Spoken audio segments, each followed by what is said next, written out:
विद्या चाय की प्याली लेकर मनोहर के पास गई और आवाज लगाई। आप उठ जाते, ये आपकी चाय लाई थी। रख दे, मैं इस पर पी लूंगा। मैं नहीं चाहता सुबह सुबह तेरा मनहूस चेहरा देखकर अपना पूरा दिन खराब करूं। चल जा, मेरे लिए गर्म गर्म आलू की कचौड़ी बना कर रख। शक्ल अच्छी नहीं है तो खाना तो अच्छा बना ही दिया कर, मनहूस कहीं की। मनोहर की रोजाना की आदत थी विद्या को परेशान करने की और ताने देने की।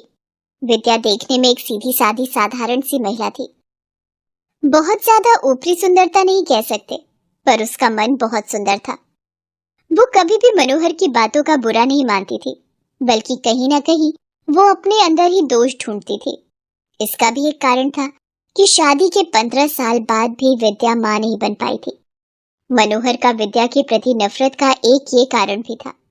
मेरे ही कर्म फूटे थे जो तेरे से ब्याह हुआ। अम्मा की मती मारी गई थी जो उन्होंने तुझे मेरे लिए पसंद कर लिया। न शक्ल तेरी सुंदर है और ना ही तू मुझे औलाद का सुख दे पाई। अरे, तो इसमें विद्या का क्या दोष है? डॉक्टरनी को सारे चेकअप करवा दिए, अब ये बेचारी अभी तक मां नहीं बन पाई, तो इसमें इसकी क्या गलती है? अम्मा, तुम मेरी माँ होकर विद्या का पक्ष लेती हो। कौन माँ भला अपने बेटे की जगह बहू को महत्व देती है?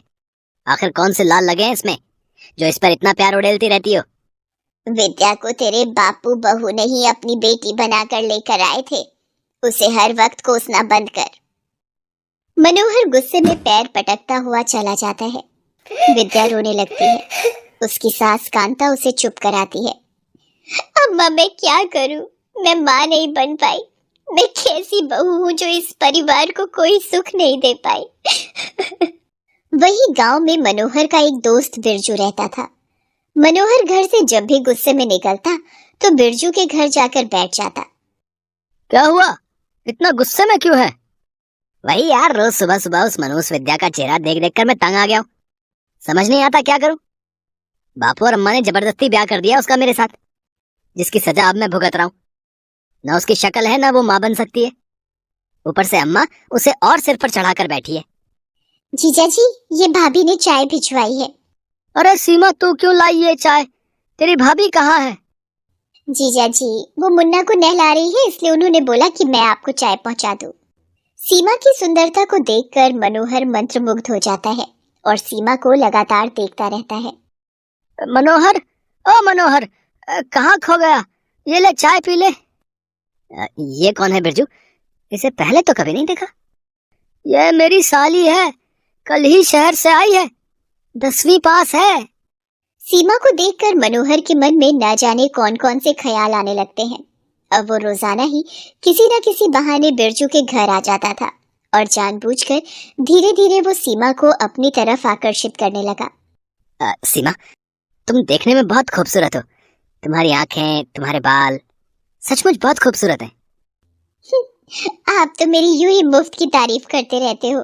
कभी काजल बिंदी हार तो उपहार में लाए नहीं, अपनी विद्या को हिलाकर देते होगे। अरे बस इतनी सी बात, कल देखना तुम्हें गहनों में न लाद दूं तो मेरा नाम मनोहर नहीं। हाँ। अगले दिन मनोहर घर में जुड़े हुए सारे पैसों से सीमा के लिए गहने और उपहार खरीद लेता है। ये हार तो सचमुच बहुत खूबसूरत है, और ये चांदी की पायल, मेरे लिए इतने सुंदर गहने। पर मेरे लिए इतने गहने क्यों लाए हो तुम? हाँ मनोहर, ये बात तो मैं भी तुमसे पूछना चाहता था कि तुम आखिर सीमा के लिए इतने महंगे गहने और हार क्यों लेकर आए हो? आखिर तुम चाहते क्या हो? सीमा की भी समाज में कोई इज्जत है? तुम रोजाना उससे इस तरह से मिलने आ जाते हो, बिना नाम के कोई रिश्ता नहीं होता। तो मैं कब मना कर रहा हूँ बिरजू? मैं सीमा को नाम देना चाहता हूँ। मैं सीमा से शादी करना चाहता हूँ। अगर तुम मेरी बात से सहमत हो तो मैं सीमा को बहुत खुश रखूंगा। मैं उसे किसी भी चीज की कमी नहीं होने दूंगा। बस तुम एक बार हाँ कर दो। सीमा के मेरी जिंदगी में आने से मेरी जिंदगी बदल जाएगी। मैं इसके बिना नहीं रह सकता। जीजा जी, दीदी, मैं भी मनोहर के बिना नहीं रह सकती। मैं मनोहर से बहुत प्यार करती हूँ। पर तुम विद्या को कहाँ रखोगे? क्या तुम सीमा को उसकी सौतन बना कर ले जा रहे हो? तुम चिंता मत करो बिरजू, मैं विद्या को अम्मा के साथ हमारे एक कमरे वाले मकान में रहने के लिए भेज दूंगा। उसके बाद बड़े घर में मैं और सीमा आराम से जिंदगी गुजारेंगे। मनोहर घर जाकर अपनी दूसरी शादी की बात अपनी माँ कांता और पत्नी विद्या से कहता है। क्या कहा?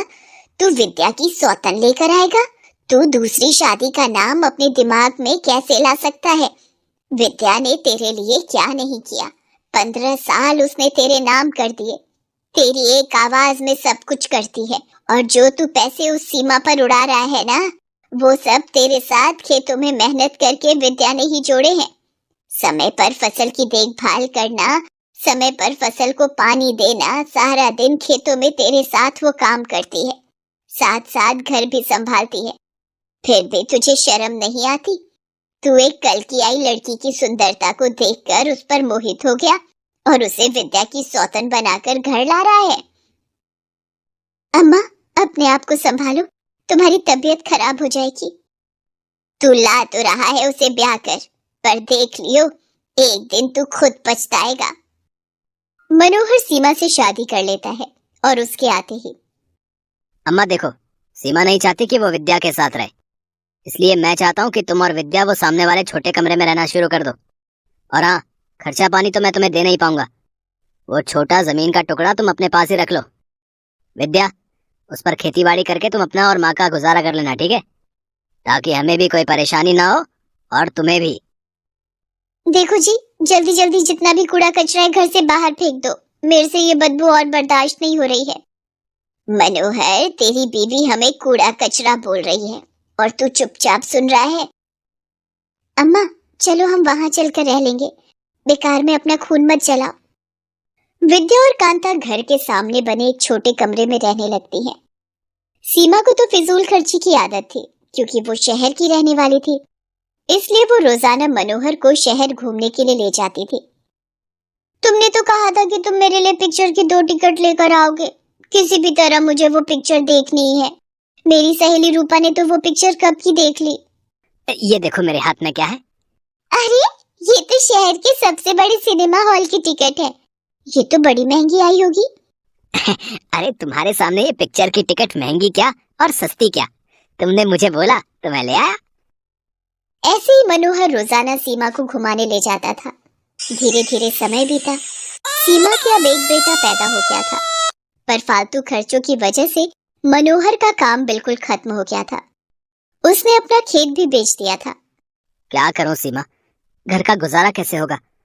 मेरे पास बिल्कुल भी पैसे नहीं बचे हैं। देखो जी, तुम्हें औलाद चाहिए थी, मैंने तुम्हें बेटा दे दिया है। अब तुम इस तरह से हमें गरीबी और भूख में मारोगे तो मैं यहाँ एक दिन भी नहीं रहूंगी।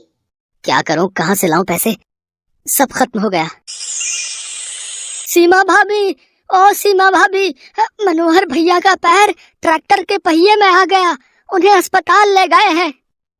मनोहर का पैर खराब हो जाता है, जिसकी वजह से वो अपाहिज हो जाता है और सारा दिन वो खटिया पर ही पड़ा रहता है। दिन पर दिन मनोहर बीमार रहने लगा था। सीमा बिरजू के पास जाती है और पैसों की थोड़ी सी मदद मांगती है। जीजा जी, मुझे कुछ रुपयों की जरूरत है। आपको तो पता है मनोहर की तबीयत ठीक नहीं रहती है, घर का गुजारा करना मुश्किल हो रहा है। अगर आप थोड़ी मदद कर देते तो। देख सीमा, मनोहर से शादी करने का निर्णय तेरा था, अब परेशानी भी तुझे ही खुद झेलनी पड़ेगी। हम तेरी कितने दिन मदद कर लेंगे बता? पिछले हफ्ते भी तू मुझसे 500 रुपए उधार मांग कर ले गई थी। अब मुझे माफ कर। सुनो जी, मुन्ना भूखा है, इसे दूध कहाँ से ला कर दूं? मेरी छाती तो बिल्कुल सूख गई है, दूध भी नहीं उतर रहा। कुछ खाऊंगी नहीं तो छाती से दूध कैसे उतरेगा? शायद ये मेरे कर्मों की सजा है। मैंने अम्मा और विद्या के साथ बहुत गलत किया। तभी विद्या आ जाती है। उसके हाथ में भोजन की थाली और लोटे में दूध था। ये लो सीमा, तुम्हारे और मनोहर के लिए रोटी और दाल लाई थी, और ये दूध मुन्ना को पिला दो। दीदी, आपने हमारे लिए इतना सोचा। मैं ये सब मुन्ना के लिए कर रही हूँ, ये तो मासूम है। तुम दोनों के किए की सजा ये बच्चा क्यों भुगते? तुम दोनों में से किसी को भी कुछ हो गया तो ये अनाथ हो जाएगा। इसलिए अब से जब तक मैं जिंदा हूँ, तुम्हारा और तुम्हारे परिवार का पूरा खर्चा मैं उठाऊंगी। मैं तुम्हारे परिवार को पालूंगी, और इससे ज्यादा मेरे से तुम दोनों कोई उम्मीद मत रखना। कांता विद्या के दर्द को समझ रही थी। मनोहर की आंखों में आंसू भरे थे। उसने विद्या के होते हुए भी सीमा से दूसरी शादी की, पर आज मुश्किल घड़ी में जब सबने मनोहर और सीमा से मुंह मोड़ लिया, तो विद्या ही थी जिसने उन दोनों का हाथ थामा और उनके परिवार को बर्बाद होने से बचा लिया।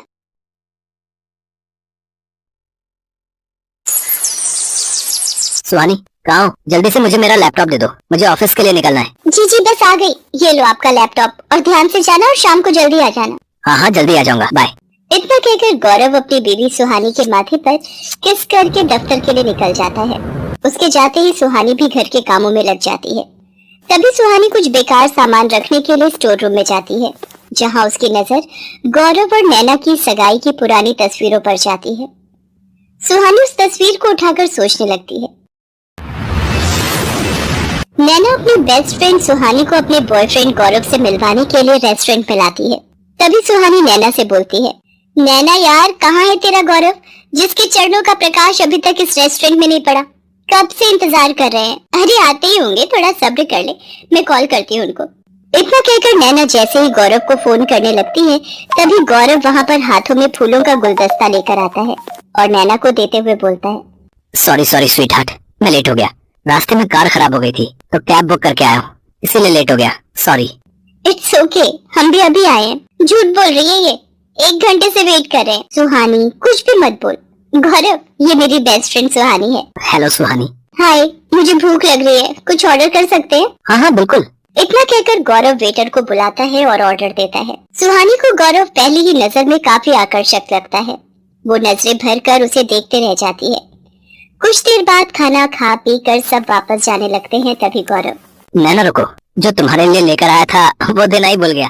ये प्लेटिनम की गले की चेन है, तुम्हें चाहिए थे ना? वाओ, ये कितनी खूबसूरत है। तुमसे कम खूबसूरत है। ध्यान से जाना, और हाँ पहुंचकर कॉल कर देना। और आपसे मिलकर भी अच्छा लगा सुहानी, बाय। इतना कहकर गौरव वहाँ से चला जाता है। नैना और सुहानी वापस अपने अपने घर आते हैं। कुछ ही दिनों में नैना के घर वाले अपनी बेटी की शादी की तारीख निकलवाते हैं। शादी की शॉपिंग और शादी के छोटे मोटे फंक्शन के दौरान सुहानी की मुलाकात कई बार गौरव से होती है और दिल ही दिल में सुहानी गौरव को चाहने लगती है। सुहानी इतना सोचकर उस तस्वीर को वहीं छोड़कर स्टोर रूम से बाहर आते हुए खुद से कहती है, नहीं नहीं, जो आज तक नहीं हुआ वो अब भी नहीं होगा। गौरव जी को कभी मेरी सच्चाई मालूम नहीं होगी कि उनकी बीवी बनने के लिए मैंने बहुत कुछ किया है और फाइनली वो मुझे मिल गए हैं जो मुझे चाहिए था। सुहानी इतना बोली रही होती है कि तभी उसकी सास माला वहां आकर कहती है, अरे बहू क्या हो गया, अकेले में कौन से भजन गा रही है? नहीं नहीं माँ जी, कुछ भी नहीं, आप आ गई मंदिर से, चाय लाऊं आपके लिए? हाँ, और साथ में थोड़ी मट्ठी भी ले आना। जी माँ जी ठीक है। इतना कहकर सुहानी रसोई में जाती है। चाय के साथ मट्ठी लाकर माला को परोसती है। चाय पीकर माला बोलती है, चाय ठीक है, बाकी का खाना भी जल्दी बनाकर तैयार कर देना, तब तक मैं अपने कमरे में रेस्ट करने जाती हूँ। घर का सारा काम अच्छे से खत्म करना बहू। जी माँ जी, आप रेस्ट कर लो, मैं सारा काम कर लूंगी। इतना कहकर सुहानी घर के कामों में लग जाती है। तभी रसोई में काम करते करते सुहानी का हाथ चाकू से कट जाता है और उसके हाथ से खून बहने लगता है। उस खून को देखकर सुहानी सोचने लगती है। सुहानी के सिर पर गौरव को पाने का भूत सवार हो गया था। एक रात बेड पर लेटे हुए सुहानी अपने फोन में गौरव की फोटो देखती है और खुद से कहने लगती है, गौरव तुम नहीं जानते मैं तुमसे कितना प्यार करने लगी हूँ। जिस तरह तुम नैना का ख्याल रखते हो, उसकी हर छोटी बड़ी जरूरत को पूरा करते हो ना, वो सब कुछ मुझे चाहिए। फिर चाहे मुझे मेरी दोस्त नैना को इस दुनिया से हमेशा के लिए रफा दफा क्यों न करना पड़े, मैं कदम पीछे नहीं करूंगी, बस मुझे तुम्हारी पत्नी बनना है। जैसे जैसे नैना गौरव की शादी के दिन पास आ रहे थे, वैसे वैसे सुहानी का पागलपन दिन पर दिन बढ़ रहा था। ऐसे ही शादी से कुछ दिन पहले सुहानी नैना को अपने घर बुलाती है। सुहानी, क्या हुआ, तुमने अचानक मुझे यहाँ क्यों बुलाया, कोई बात है क्या? नैना, मुझे तुमसे कुछ जरूरी बात करनी है। हाँ कहो, क्या हुआ? नैना, मैं एक लड़के से बहुत प्यार करती हूँ, इतना कि मैं उसके प्यार के लिए कुछ भी कर सकती हूँ, और मैं चाहती हूँ कि मेरी शादी जल्दी से उस लड़के से हो जाए। पर क्यों सुहानी, बोल ना, पर कोई है जो मेरे प्यार के बीच में आ रहा है। कौन है सुहानी, मैं बात करूँ उससे, बोल। और कोई नहीं बल्कि मेरी दोस्त नैना, तुम खुद हो। तुम जानती हो मैं किससे प्यार करती हूँ? गौरव से, और उसे पाना जिद है मेरी। इसलिए अब वक्त आ गया है कि तुम इस दुनिया को अब टाटा बाय बाय बोल दो। इससे पहले कि नैना सुहानी को कुछ कह पाती, सुहानी एक तीखे चाकू से नैना के दिल को चीर देती है और नैना की वहीं मौत हो जाती है। जिसके बाद सुहानी नैना की लाश को घर के बाहर गार्डन में दफना देती है और नैना की कार को ड्राइव करके खाई तक ले जाती है और वहां से कार को नीचे धकेल देती है। जिसके बाद सुहानी पुलिस को फोन करके वहां बुलाती है। नैना के घर वालों और गौरव को जब नैना के एक्सीडेंट की खबर मिलती है तो सभी इस हादसे की जगह पर आते हैं और पुलिस की जांच के दौरान बॉडी ना मिलने पर नैना के केस को मौत और एक्सीडेंट बताकर फाइल बंद कर दी जाती है। नैना को मारने के बाद हमदर्दी दिखाने के लिए मैं गौरव के करीब आई और उससे शादी कर ली। धोखे से उसकी बीवी बनी। अपनी खुशियों को पाने के लिए अगर मैंने किसी को धोखा दे दिया तो क्या हुआ? जिंदगी में अपनी खुशी हासिल करने के लिए अगर कुछ करना पड़े तो वो गलत नहीं होता। मैंने जो किया वो बिल्कुल ठीक था और मैं कभी किसी को कुछ नहीं बताऊंगी। सुहानी इतना सोच ही रही होती है कि तभी वहां पर गौरव आकर बोलता है, तुम्हें क्या लगा था सुहानी? तुम मुझे बताओगे नहीं तो मुझे पता नहीं चलेगा। क्या पता चल गया? मैंने तो आपसे कुछ नहीं छुपाया।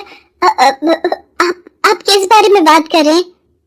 यही कि आज संडे है यार, आज ऑफ है ऑफिस का और मैं खामखा तैयार होकर ऑफिस के लिए निकल गया और थोड़ी आगे जाकर मुझे याद आ गया और मैं वापस आ गया। वैसे तुम्हारे चेहरे का रंग क्यों उड़ा हुआ है? कुछ नहीं, मैं बहुत प्यार करती हूँ आपसे। मैं भी बहुत प्यार करता हूँ जान। चलो अब रेडी हो जाओ, घूमी घूमी करने चलें।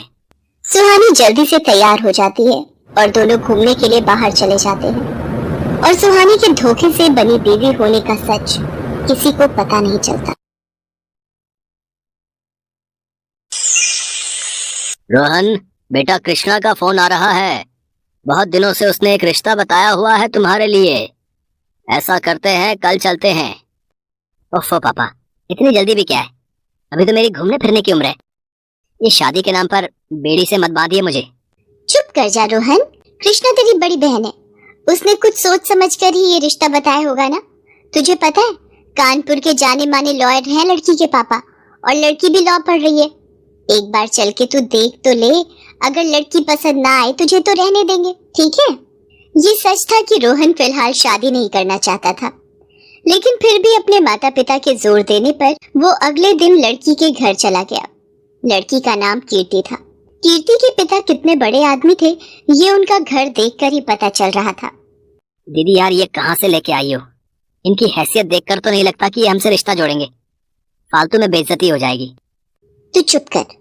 लड़की के पिता तेरे जीजा जी को बहुत मानते हैं और तेरी फोटो देखने के बाद इन्होंने ये बात शुरू की थी। तो तू फालतू की बातें मत सोच और चुपचाप बैठा रह, समझा?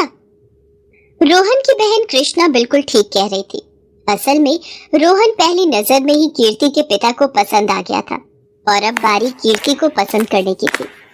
दीदी ये तो नहीं, मैं इससे शादी नहीं करूंगा। इतना कहकर रोहन गुस्से से उठा और वहां से बाहर चला गया। असल में कीर्ति का रंग काफी दबा हुआ था। रोहन ने कीर्ति का चेहरा देखने के बाद उसके बारे में कुछ और जानने की कोशिश तक नहीं की। रोहन को जाते देखकर कीर्ति की आंखों से आंसू बहने लगे। रोहन सीधा जाकर अपनी गाड़ी के पास खड़ा हो गया। तभी उसकी बहन कृष्णा वहां आई और उससे बोली, रोहन तू पागल है क्या? ऐसे उठकर क्यों चला आया वहां से? कैसा लगा होगा कीर्ति को और उसके पापा को भी? अच्छा, उन लोगों की परवाह है तुम्हें और अपने भाई की बिल्कुल भी नहीं। दीदी, यहाँ लाने से पहले कम से कम लड़की की फोटो तो मंगवा लेनी चाहिए थी तुम्हें। ऐसी काली कलूठी लड़की से मैं कभी शादी नहीं करूंगा। जाओ जल्दी पापा को बुला कर लाओ, मुझे घर जाना है। जरा ठंडे दिमाग से सोच रोहन, कीर्ति कोई साधारण लड़की नहीं है। तुझे याद है तेरे जीजा जी की कंपनी पर वो फ्रॉड का केस हो गया था? उस केस को कीर्ति के पापा ही लड़ रहे थे। देख रोहन, बात साफ है, अगर तेरी और कीर्ति की शादी नहीं हुई तो उसके पापा कभी इस केस को नहीं छोड़ेंगे और फिर तेरे जीजा जी, उन्हें कोई नहीं बचा पाएगा। अच्छा तो ये बात है, तुम जीजा जी को बचाने के लिए मुझे बलि का बकरा बनाना चाहती हो? नहीं पागल, तुझे बलि का बकरा नहीं बल्कि इस करोड़ों की प्रॉपर्टी का वारिस बनाना चाह रही हूँ मैं। कीर्ति अपने पापा की इकलौती संतान है। जरा देख एक बार पलट कर इस आलीशान बंगले को देख और फिर बोल क्या है तेरा फैसला। रोहन को अपनी बहन का इशारा समझ आ गया था। अब उसकी नजर कीर्ति के दबे हुए रंग से ज्यादा उसके पापा की दौलत को देख रही थी, जिसके लालच में आकर उसने आखिरकार अपना फैसला बदल दिया और कीर्ति से शादी कर ली। जैसी कि उम्मीद थी, कीर्ति के पापा ने दान दहेज के रूप में रोहन और उसके परिवार को बहुत कुछ दिया। लेकिन इस सब के बाद भी कीर्ति को रोहन से वो प्यार नहीं मिला जिसकी वो हकदार थी। सुनिए, पापा ने हम दोनों के लिए स्विट्जरलैंड की टिकट्स भेजी हैं। हमें परसों निकलना है। क्या परसों? नहीं, पॉसिबल नहीं है। शादी की वजह से पहले ही काफी छुट्टियां हो चुकी हैं। तुम ये टिकट्स कैंसिल करवा दो और अपने पापा को मेरी तरफ से सॉरी भी बोल देना। ये तो बस शुरुआत थी, साथ में घूमना फिरना तो दूर की बात है। रोहन ने कभी भी कीर्ति की तरफ प्यार से देखा तक नहीं। कीर्ति को सच का एहसास हो गया था, लेकिन फिर भी वो चुप रही। उसकी लॉ की पढ़ाई पूरी हो चुकी थी, लेकिन फिर भी उसने घर संभालने का ही फैसला किया। असल में वो रोहन को खुश करने की पूरी कोशिश कर रही थी। ये लीजिए, आलू के पराठे आपको बहुत पसंद है ना? हाँ, मगर सिर्फ मम्मी के हाथों से बने।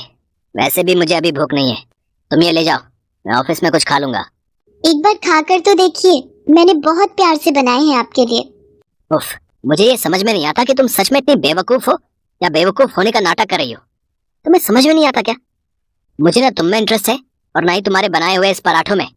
अगर ऐसा है तो आपने मुझसे शादी क्यों की? बोलिए, आप पर कोई दबाव था क्या? बस ऐसा ही समझ लो तुम, और ये भी समझ लो कि तुम और मैं बस दुनिया में सामने साथ हैं।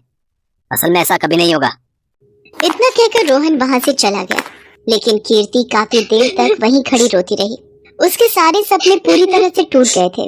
वो चाहती तो ये सब कुछ अपने पापा को बताकर रोहन को सबक सिखा सकती थी, लेकिन उसने ऐसा नहीं किया। वो अपने और रोहन के रिश्ते को वो हर मौका देना चाहती थी जिससे सब कुछ ठीक हो सके, लेकिन रोहन की सोच बहुत अलग थी। वो अपने दिल और दिमाग से अब भी शादीशुदा नहीं था। Excuse me mister Rohan. उस लड़की का नाम शनाया था जो रोहन की नई असिस्टेंट अपॉइंट की गई थी। दूध से सफेद शनाया को देखते ही रोहन उसका दीवाना हो गया। Hello mister Rohan. Hello. Yes yes, sorry. जी, हाँ मैं ही रोहन हूँ। Nice to meet you. I am Shanaya, आपकी नई असिस्टेंट। अब से हम साथ ही रहेंगे। मेरा मतलब है कि साथ काम करेंगे। ओह वाह, यू आर मोस्ट वेलकम। या please come this side. Rohan ने शनाया के लिए अपने केबिन के साथ साथ अपने दिल का रास्ता भी खोल दिया था। बहुत ही कम वक्त में दोनों के बीच काफी गहरी दोस्ती हो गई, और फिर ये रिश्ता दोस्ती से भी आगे बढ़ने लगा। ओह रोहन, सच में तुम्हारे साथ टाइम स्पेंड करना is like most amazing thing in my life. काश हम ऐसे ही सारी जिंदगी साथ बिता पाते। क्यों नहीं डार्लिंग, ऐसा बिल्कुल होगा। मैं बहुत जल्दी तुमसे शादी करूंगा। लेकिन उस कीर्ति का क्या जो तुम्हारे और मेरे बीच दीवार बनकर खड़ी है? उसके रहते हम कैसे साथ रहेंगे? तुम उसकी चिंता बिल्कुल मत करो। एक बार उसके पापा अपनी सारी प्रॉपर्टी मेरे नाम कर दें, फिर उसे धक्के मारकर मैं अपने घर और जिंदगी दोनों से बाहर निकाल दूंगा। रोहन के इरादों की भनक कीर्ति को बिल्कुल भी नहीं थी। वो तो किसी भी तरह से अपने और रोहन के रिश्ते को बचाने की कोशिश में लगी थी। फिर एक दिन अचानक खबर आई कि कीर्ति के पापा नहीं रहे। चौंकाने वाली बात यह थी कि मरने से पहले उन्होंने अपनी सारी प्रॉपर्टी एक चैरिटेबल ट्रस्ट के नाम कर दी थी। असल में ये कीर्ति की ही मर्जी थी। अपने पिता की मौत के गम में कीर्ति का रो रो कर बुरा हाल था, लेकिन रोहन गुस्से से पागल हुआ जा रहा था। एक बात बता, जब तेरे बाप को सब कुछ दान में ही देना था तो क्यों तुझे मेरे माथे मढ़ा उसने, हैं? खबरदार, मेरे पापा के बारे में तमीज से बात करो। उन्होंने जो किया मेरे कहने पर ही किया। जब आप मुझे नहीं अपना सकते तो मेरे पापा की प्रॉपर्टी कैसे रख सकते हो? कीर्ति की बात सुनकर रोहन ने एक जोरदार थप्पड़ कीर्ति के गाल पर छोड़ दिया। उस थप्पड़ की गूंज और तकलीफ तो कीर्ति ने किसी तरह बर्दाश्त कर ली, लेकिन अब जो उसके साथ होने वाला था वो उसके बर्दाश्त के बाहर था। रोहन अगले ही दिन शनाया को अपने साथ अपने घर ले आया और अपने माता पिता से बोला, मम्मी पापा, ये शनाया है, हम दोनों परसों शादी करने वाले हैं। रोहन, ये क्या बकवास है? तुम्हारी पत्नी कीर्ति है, भूल गए क्या? नहीं पापा, वो मेरी पत्नी नहीं, सिर्फ एक बोझ है जिसे दीदी की खातिर मैंने अपने सिर पर उठा लिया। लेकिन अब बस मैं इस काली कलोटी की मनहूस शक्ल और नहीं देख सकता। इससे कह दो कि चुपचाप यहाँ से चली जाए, वरना धक्के देकर बाहर निकालने में बहुत तमाशा होगा। रोहन के माता पिता ने उसे समझाने की कोशिश की, लेकिन अब इस सब की जरूरत नहीं थी। क्योंकि अब पानी सिर से ऊपर जा चुका था। अपनी सौतन को सामने खड़ा देखकर कीर्ति के सब्र का बांध टूट गया और वो बिना कुछ कहे अपना सामान लेकर खुद ही वहां से चली गई। कीर्ति कहाँ गई, कैसे गई, इस बारे में रोहन ने कभी जानने की कोशिश नहीं की और बिना देखे शनाया से शादी कर ली। कुछ दिनों तक तो सब कुछ ठीक ठाक चला, लेकिन फिर शनाया उठो यार, मम्मी पापा कितनी बार पूछ चुके हैं, जाकर ब्रेकफास्ट रेडी कर दो सबके लिए। ओह गॉड, रोहन अपने मम्मी पापा को बोलो कि मैं उनकी नौकर नहीं हूँ। अगर भूख लगी है तो खुद कुछ बनाकर खा ले, मुझे अभी और सोना है। शनाया ये क्या बोल रही हो तुम? मैं शुरू से इग्नोर कर रहा हूँ, इसका मतलब ये नहीं कि तुम जो चाहो वो करोगी। तुम इस घर की बहू हो, घर संभालना और सबका ख्याल रखना तुम्हारी जिम्मेदारी है, जैसे कीर्ति किया करती थी। क्या कहा तुमने? वो कीर्ति, उसकी और मेरी बराबरी तुम कर भी कैसे सकते हो रोहन? एक मिनट, कहीं ऐसा तो नहीं जैसे उससे तुम्हारा मन भर गया था वैसे ही अब मुझसे भी मन भर गया है? ओके, पर एक बात अच्छे से समझ लो रोहन, वाकई मेरी और उस कीर्ति की कोई बराबरी नहीं है। वो तो बहुत आसानी से तुम्हें छोड़कर चली गई, पर मैं ऐसे नहीं जाऊंगी। रोहन और शनाया के बीच हर रोज झगड़े होने लगे थे, जिसके बाद रोहन को हर पल कीर्ति की याद आ रही थी। उसने कीर्ति को ढूंढने की बहुत कोशिश की, पर वो उसे कहीं नहीं मिली। फिर एक दिन, माय लॉर्ड, ये आदमी मुझ पर बहुत अत्याचार करता है। इसके माँ बाप भी मुझे सारा दिन खरी खोटी सुनाते हैं। भगवान के लिए मुझे इससे तलाक दिलवा दीजिए, लेकिन वो सब भी जो मेरा हक है। मिस्टर रोहन, आपकी तरफ से वकील कौन है? कोई नहीं है सर, मेरे पास वकील करने के लिए पैसे ही नहीं है। इस औरत ने मुझे बर्बाद कर दिया है, मुझे कहीं का नहीं छोड़ा इसने। ये कहकर रोहन फूट फूट कर रोने लगता है। तभी कोर्ट रूम में काला कोट पहने कीर्ति दाखिल होती है और जज से कहती है, योर ऑनर, मैं कीर्ति, मैं हूँ इनकी वकील। मेरे पास इस बात के पूरे सबूत है कि असल में इन दोनों की शादी ही गैर कानूनी थी, इसलिए अब तलाक का तो कोई सवाल ही नहीं उठता। क्यों, मैं ठीक कह रही हूँ ना मिस्टर रोहन? कीर्ति को सामने देखकर रोहन कह तो कुछ नहीं सका, लेकिन उसकी आंखों से बहते आंसू बहुत कुछ बयां कर रहे थे। उसके अंदर का पछतावा भी, और कीर्ति के लिए पहली बार महसूस हो रहा प्यार।